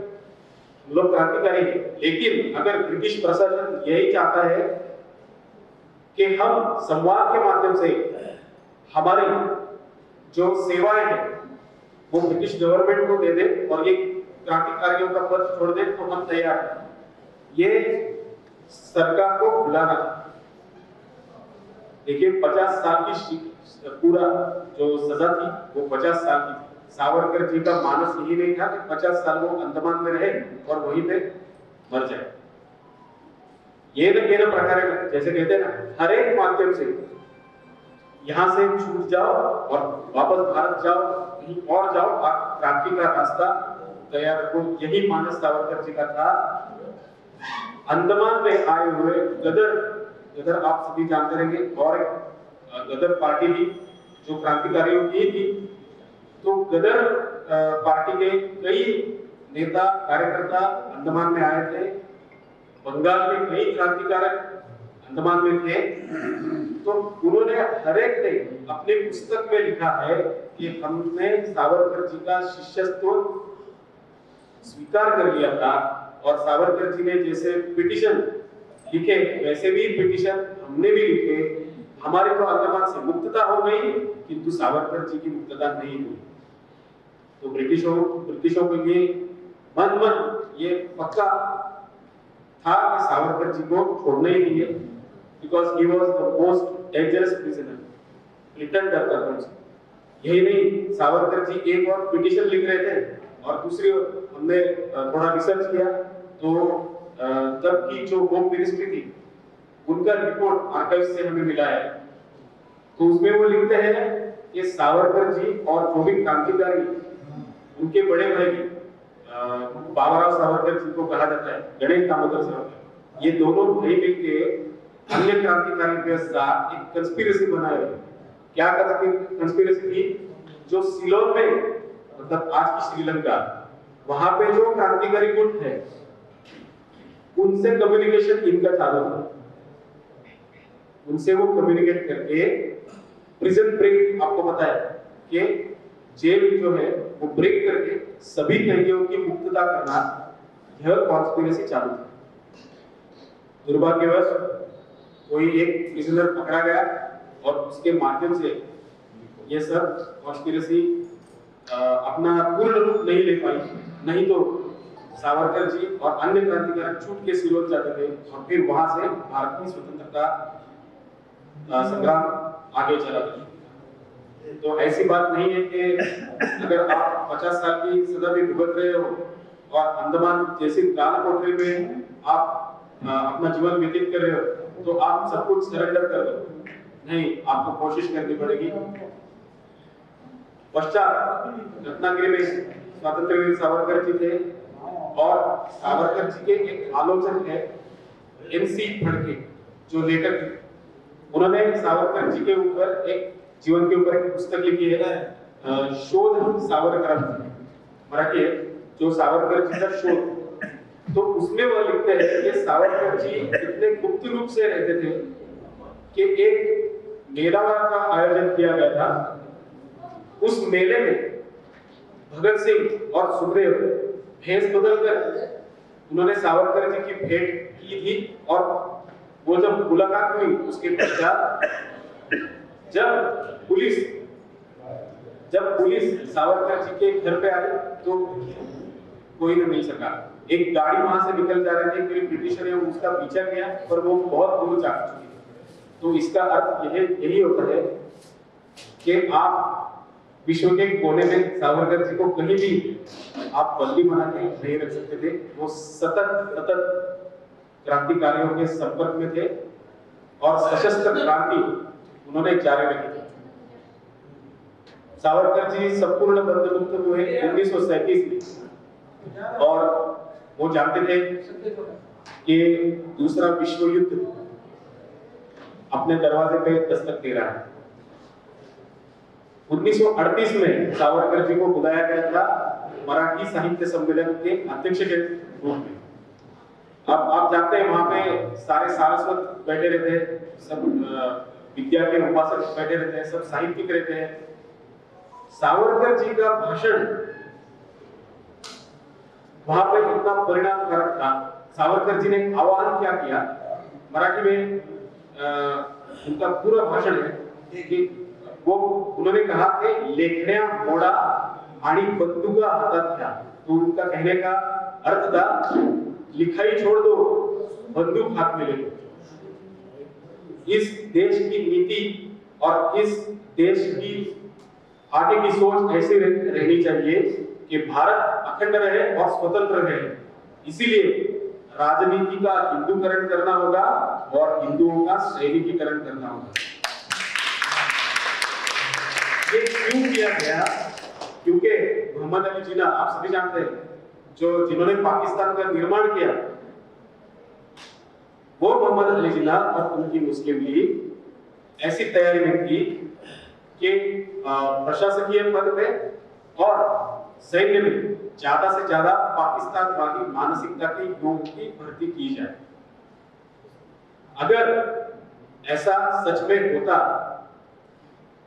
कि पाकिस्तानवादी युवकों की संख्या अपने आर्मी में ज्यादा से ज्यादा है, तो 1947 की आप अभी सोचिए कि देश स्वतंत्र होने जा रहा है, आर्मी खड़ी है और उस आर्मी में सशस्त्र ऐसे सैनिक है जो खुले तौर पर पाकिस्तानवादी है। 1947 का हमने पार्टीशन देखा है, एक नहीं, दो नहीं, 10 लाख लोगों की मृत्यु हो गई। अगर उनके साथ ये सशस्त्र सेना मिल जाती तो सोचो हमारा हाल क्या होता। ये सावरकर जी ने 1937 में सोचा कि इनका प्लान ऐसे चल रहा है। तो अब भारत में जो हिंदूवादी एवं देश की अखंडता के रक्षक है, उन लोगों ने सैन्य में जाना। सावरकर जी और हिंदू महासभा के माध्यम से उन्होंने सैन्य में भर्ती का आरंभ किया। सावरकर जी की और भूमिका थी, वो कहते थे जब दूसरा विश्व युद्ध आरंभ हुआ तब ब्रिटेन ने भी घोषणा की कि हमें सैन्य में युवकों की आवश्यकता है। ये सरकार के तरफ से एडवर्टाइजमेंट था कि हमें युवकों की आवश्यकता है, ज्यादा से ज्यादा युवक सैन्य में भर्ती हो जाए। तो सावरकर जी ने भी आह्वान किया कि ज्यादा से ज्यादा युवक सैन्य में भर्ती हो जाए। क्यों?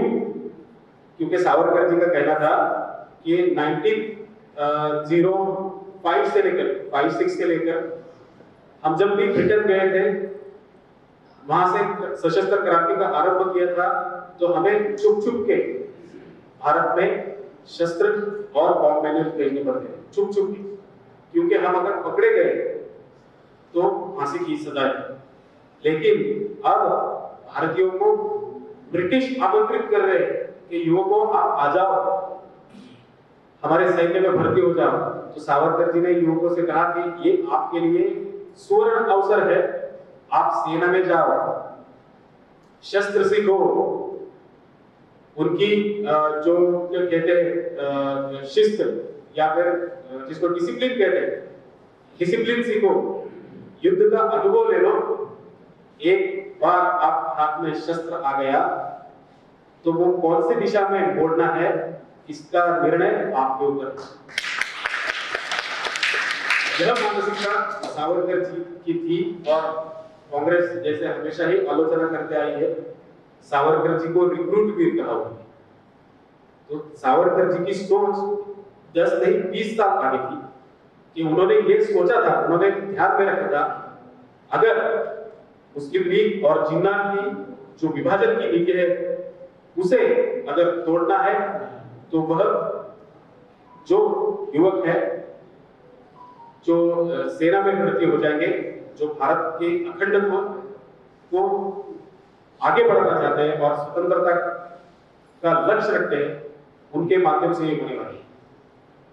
आप ये चित्र दिख रहे हैं, यह 1940 की जो मुलाकात हुई सावरकर जी और सुभाष चंद्र बोस जी के बीच में।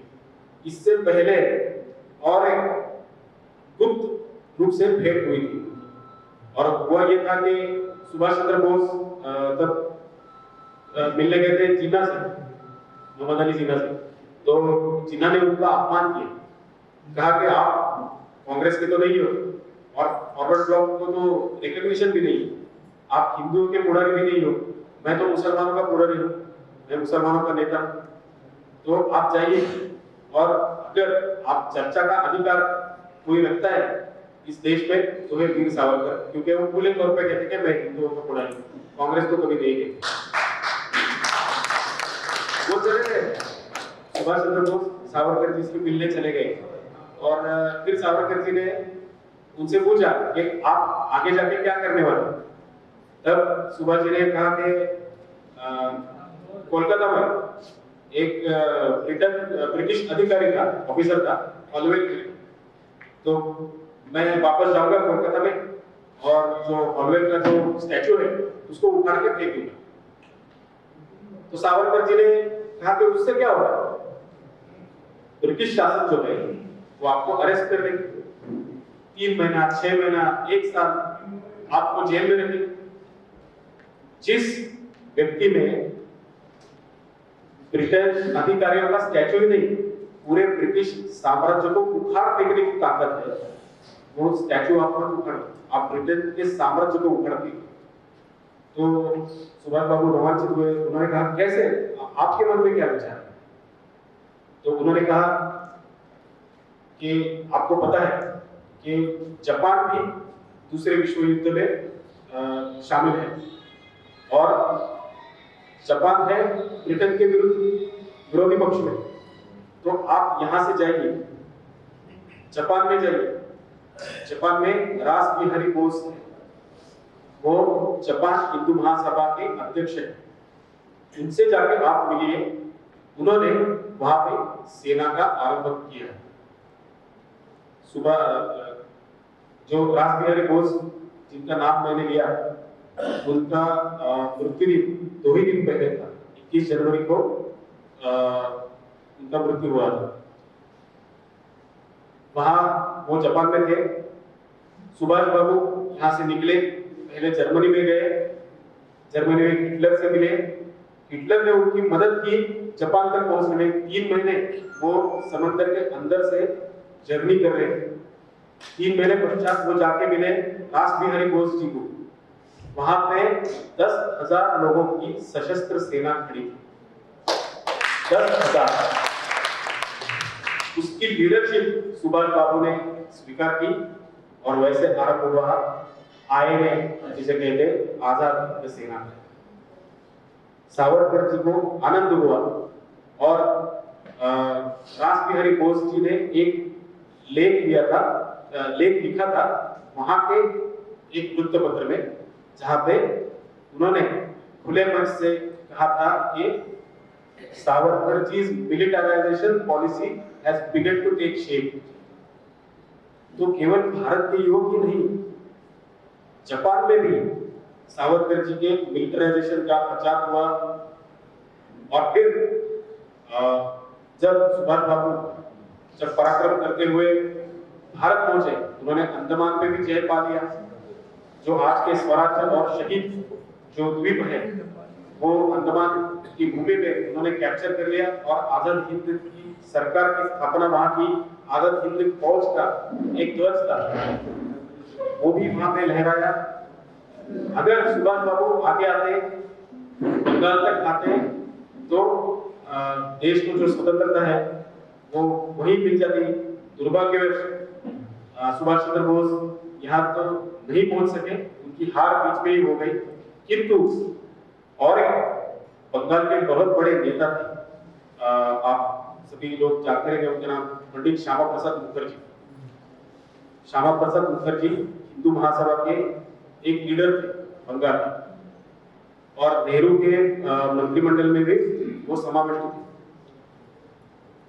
तो एक बार उनमें और सावरकर जी के बीच में चर्चा हुई, तो सावरकर जी ने कहा कि अगर सुभाष बाबू बंगाल तक पहुंच सके तो आप इस हिंदू महासभा से नाता तोड़िए और बंगाल में आजाद हिंद की सरकार का स्थापना कीजिए।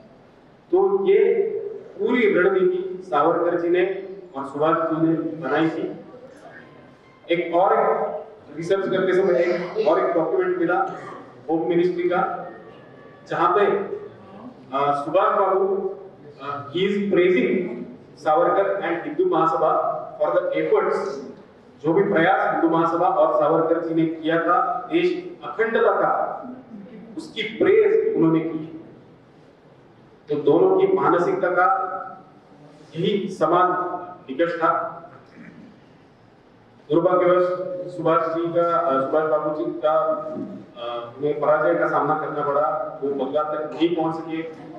और हमारे देश के पहले पंतप्रधान जवाहरलाल नेहरू, उनका एक स्टेटमेंट है कि अगर सुभाष बाबू भारत पे आक्रमण करते हैं बाहर से, तो मैं पूरी ताकत के साथ उनका सामना करूंगा। उनका लिखित स्वरूप में ऐसा है डॉक्यूमेंट, मेरे पास है वो, कोई अगर किसी को चाहिए तो मैं दे सकता हूँ एविडेंस करके। तो आप सोचिए कि जहां स्वतंत्रवीर सावरकर, सुभाष बाबू, भगत सिंह जैसे नेता देश की स्वतंत्रता के लिए लड़ रहे थे, तब कांग्रेस और नेहरू उन्हें अपकीर्त कर रही थी, उन्हें बदनाम कर रही थी, मार्गभ्रष्ट, पथभ्रष्ट कह रही थी।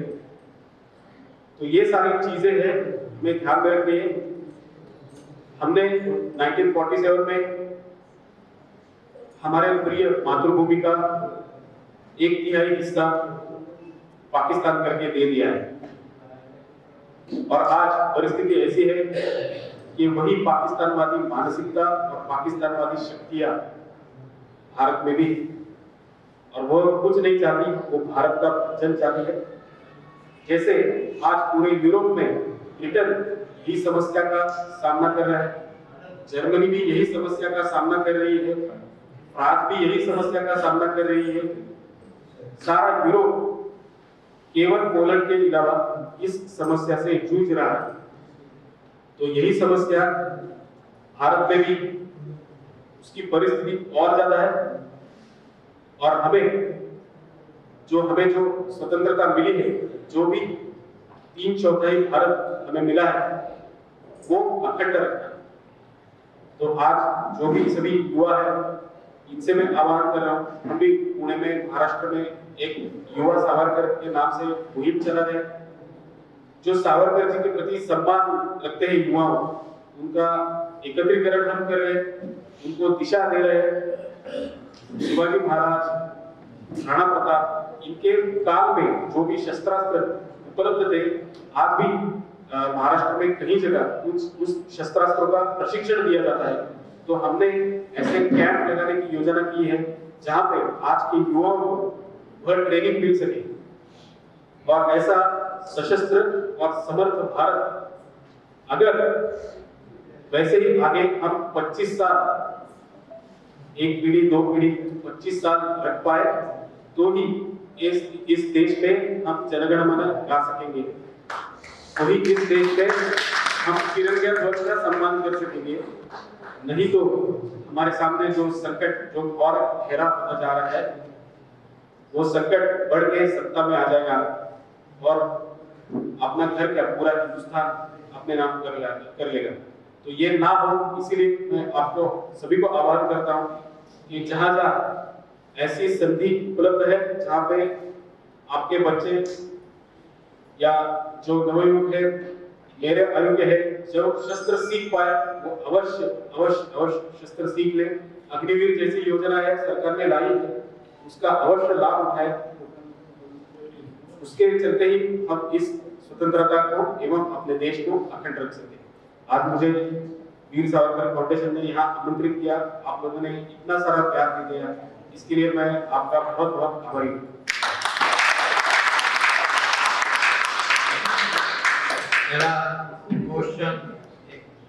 मेरा क्वेश्चन आंसर होगा। एक मिनट यहाँ देखिए, शुरुआत में उत्तेजना के चलते जो मेन बात की आपको बोल नहीं पाया, सबके मन में उत्सुकता है कि सावरकर जी ने देश को आजाद कैसे किया, वो आपके सामने मैं देता हूँ। हमारी जो सेना थी उसमें हिंदू सिर्फ 25% थे और सेकंड वर्ल्ड वॉर में अंग्रेजों को अपनी सेना 2 लाख से बढ़ा के 10 लाख करनी थी। तो सावरकर जी ने इसका फायदा उठाया और 6 लाख हिंदुओं को सेना में भर्ती कर दिया और नारा दिया हिंदुओं का सैनिकीकरण। समझे कि नहीं? और कांग्रेस वाले जाके भड़काते थे, तुम तो ब्रिटिश के एजेंट बन जाओगे। सावरकर जी बोलते थे तुम एक बार सेना में ट्रेनिंग ले लो, बंदूक कैसे चलाई जाती है, बंदूक को किधर घुमाना, तुम अपने समय चाहोगे। जब सुभाष चंद्र बोस को गांधी ने कांग्रेस से निकाल दिया तो सुभाष चंद्र बोस सावरकर जी से मिलने गए। सावरकर जी ने उसको रास्ते दिखाया, जापान जाके राजनीति बोस के माध्यम से भारत में आओ, वो जो मेरे सेना में आगे हिमायत करने लगे। उनको प्रश्न था जब राजनीति बोस को जापान में सिंगापुर सैनिक मिले, जापान पर एकदम फेंककर हमारे समझे अब तो इंडिया में जीत लिया, नहीं नहीं जीत सका। हमारी सेना में 60% हिंदू हो गए थे, तो पूरी सेना का हिंदू कर दिया था सावरकर जी ने। तो यहाँ का जो मिलिट्री का चीफ है वो गवर्नर को लिखता है कि हमको 1 लाख सैनिक हमारे मंगा के दो, हमें से यहाँ आज 1857 की स्थिति हो गई। अंग्रेज बोलता है कि हम नहीं मंगा सकते। दिन क्या हुआ, हमारी सेना में जब आयोजित सेना के सिपाहियों पर आदेश दिया तो विद्रोह हो गया, नौसेना विद्रोह।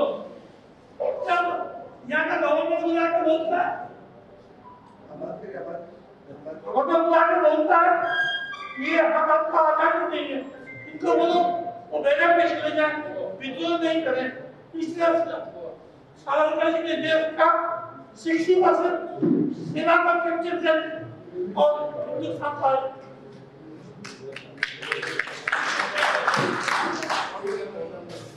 ओजदार जी को भी ये बड़े लंबे समय से ये स्टूडेंट यूनियन में भी जनरल सेक्रेटरी थे, ज्यादा पॉलिटिकल करते हैं, तो इनको भी नॉलेज का पढ़े लिखे हैं, इंजीनियर है, नॉलेज का भंडार इनके पास में। बाकी किताब में आप पढ़ेंगे वो तो थोड़ा सा छापा है, कभी मौका मिला इनका स्वास्थ्य में ठीक रहा, बड़ी किताब हम इसका एडमिशन में आएगा, किताब ये मोटी होगी, इसमें और भी कुछ लिखा है। अभी कुछ लोग इनका एक परिचय आपको देना चाहता हूँ। नाथूराम गोडसे के छोटे भाई थे गोपाल गोडसे, इनके दादाजी हैं। आज नाथूराम गोडसे को इतना घृणा कर लिया, उसके परिवार का कोई संबंध नहीं करता। सावरकर जी ने अपने छोटे भाई के परिवार में उनके परिवार से संबंध किया। दिवाली सावरकर जी यहाँ आए, मेरे घर में भी आई, ये आदमी क्या भी फील आएगा, कोई तो भारत माता की अभी इन्होंने बहुत कुछ बोला है, मेरे ख्याल से कुछ लोगों के मन में कुछ प्रश्न हो गए। अभी हम लोग 5-10 प्रश्नोत्तर काल कर रहे हैं, कुछ लोगों के प्रश्न हो तो हमारे साथ कीजिए, आपको जवाब देंगे। प्रश्न पूछिए, किसी पूछिए। श्रीमान जी शॉर्ट में है। हाँ एकदम शॉर्ट में। भारतवर्ष में ऐसा कहा जाता है कि पोलराइजेशन हो गया है किसी कारण से, और एक सेक्युलर वर्ड जो धर्मनिरपेक्ष कहते हैं और एक राष्ट्रवादी, तो ये दोनों के बीच में डिबेट अक्सर यूट्यूब में लाइव एंड रिकॉर्डेड सब यूट्यूब पे आता है, और मुझे दया आती है उन पे जो कंफ्यूज हैं। आप भाषण आता है, क्वेश्चन मेरा ये है कि इस प्रश्न का क्या जवाब होना चाहिए। मत बैठिए, सुनिए। प्रश्न दोहरा दूं? कौन सा प्रश्न का जवाब? प्रश्न ये है ना कि कंफ्यूज कराया जाता है कि सेकुलर लोग बहुत ही डेमोक्रेटिक हैं और राष्ट्रवादी लोग डेमोक्रेटिक नहीं है। ये मेरा सवाल है, इसका जवाब दीजिए। तो मेरे विचार से क्या है कि सेक्युलर की जो डेफिनेशन है ना वही गलत है। सावरकर जी के विचार से सेक्युलरिज्म का अर्थ यह था कि मटेरियलिस्टिक वर्ल्ड में जो भी समस्याएं रहेगी उसका जो जवाब है हम मटेरियलिस्टिक वर्ल्ड में चर्चा के माध्यम से ढूंढेंगे, ना कोई धर्म ग्रंथ से। धर्म ग्रंथ जो भी है वो आदरणीय है, सम्माननीय है, वो पूजनीय है, आज के इसमें आचरणीय नहीं है। तो जो भी शक्तियां अपना धर्म ग्रंथ लेके अपने संविधान को चैलेंज देती है, जो भी शक्तियां अपना धर्म ग्रंथ आगे करके भारत के लॉ एंड ऑर्डर को चैलेंज करती है, उनसे निपटाने का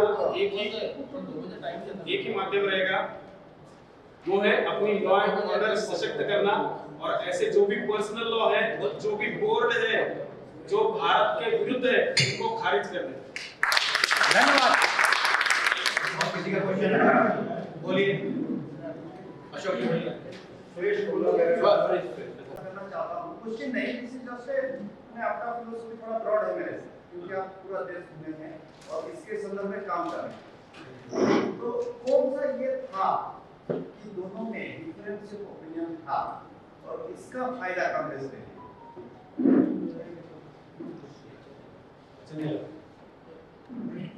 तो मैं रिकॉर्ड कर लूं?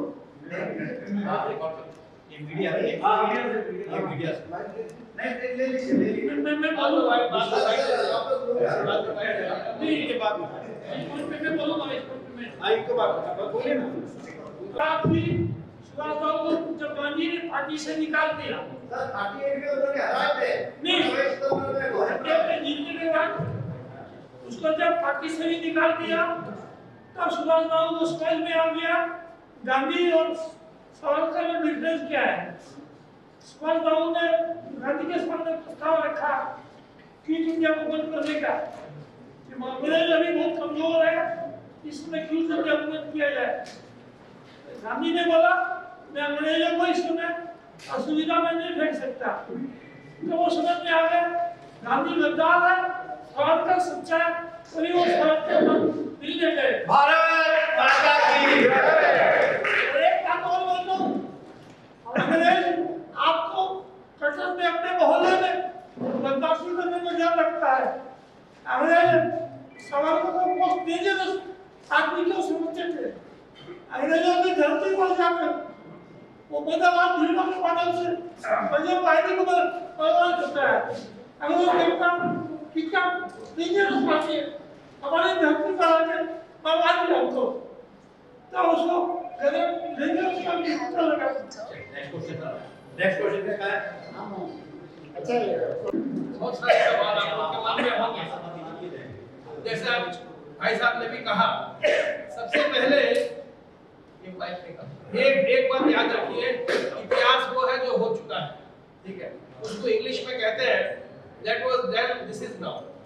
आप इतिहास को दोहरा नहीं सकते हैं, सिर्फ इतिहास से सबक ले सकते हैं। You can learn, you cannot repeat history। कौन अच्छा था, कौन बुरा था, किसने क्या किया, क्या करता तो क्या होता, ये बेकार की बात है। उस टाइम जो हालत थे, उन्होंने उस हालत को लेके जो किया उस टाइम जायज बनता था। आज 80 साल के बाद आप पोस्टमार्टम नहीं कर सकते हैं। और ये वाला जो विवाद, मैं सच कहता हूँ, ये विवाद पूरा लेफ्टिस्ट और कम्युनिस्टों का है कि सुभाष की गांधी से नहीं बनती थी, उसकी नेहरू से नहीं बनती थी, उसकी ये नहीं बनती थी। इस बात को हम लोग को नेशनल स्फीयर में टॉक नहीं, हमको नहीं लाना चाहिए। हर जना एक ही रास्ते में था, भारत की आजादी अलग अलग रास्ते अपने ले रहा था।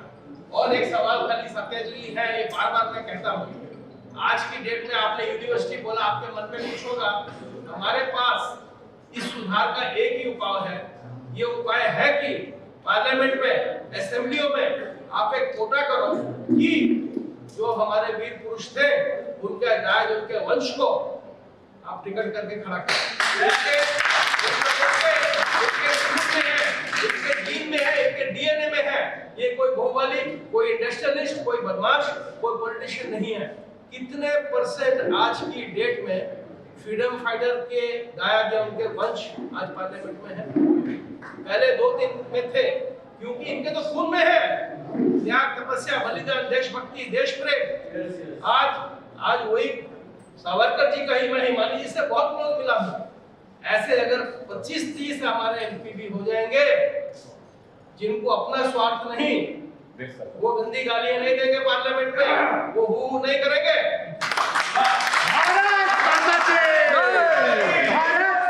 आपको यूनिवर्सिटी की कोई जरूरत नहीं है। और एक बात मैं इनकी माताजी से भी बहुत दफा कहा था, सावरकर जी की जो लिखी हुई किताबें हैं उसका अनुवाद नहीं हुआ। महात्मा गांधी जी की लिखी हुई किताब भारत के हर भाषा और पूरे विश्व के हर भाषा में अनुवाद हुई है। कुछ उनका आपसी कारण था कॉपीराइट का। मैं हिमानी जी के साथ राजनाथ सिंह जी के पास भी गया था कि उनकी सारी, आज उड़िया में है कोई किताब उनकी? नहीं है। आप अनुवाद कीजिए, आप देखोगे उनकी क्या सोच थी, क्या लिखा था। जब हमने पढ़ा नहीं आदमी को, हम क्या जानेंगे? कोई तस्वीर देख के और उनके ये translate all the books, make it compulsory reading in school. आप गांधी की बायोग्राफी तो हर बच्चे को गिफ्ट में देते हो, सावरकर जी की क्यों नहीं देते हो? उसको सरल भाषा में, हर भारतीय भाषा में साहित्य एकेडमी है, अभी सरकार है, ट्रांसलेट कीजिए। The philosophy of Savarkar, the thought of Savarkar, the value of Savarkar, not only in Indian languages, world wide. Gandhi आज पॉपुलर क्यों है? वो तो नहीं है, उनकी लिखी से, उनकी जो वाक्य एक कोट से पॉपुलर है। सावरकर जी ने कोई कम नहीं लिखा था, बहुत किताबें लिखी थी। और सावरकर जी का जो काम था वो रिसर्च बेस्ड था। वो ऐसे नहीं लिखते थे कि मन में आकर रोजमर्रा 2 मिनट लिखते हैं। ये एक